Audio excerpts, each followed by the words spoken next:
An 18-year-old man opened fire at an elementary school in Uvalde City in the U.S. state of Texas on Tuesday afternoon, leaving at least 21 people dead, including 19 children.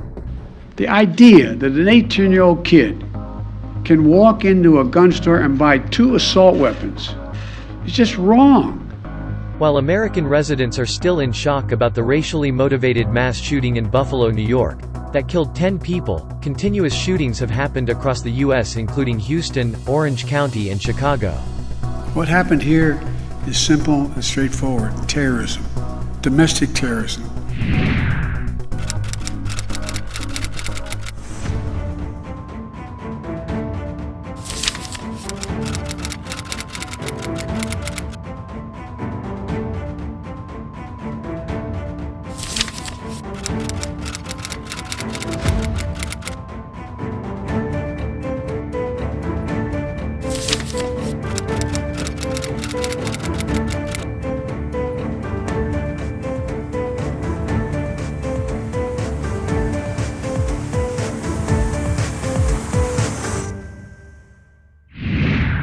The recent shootings have again showed that the recurrent and deep-rooted problem of gun violence in the U.S. is aggravating. According to a database run by the nonprofit research group Gun Violence Archive, as of Tuesday, over 31,300 people had died or been injured due to gun-related incidents in the U.S. this year.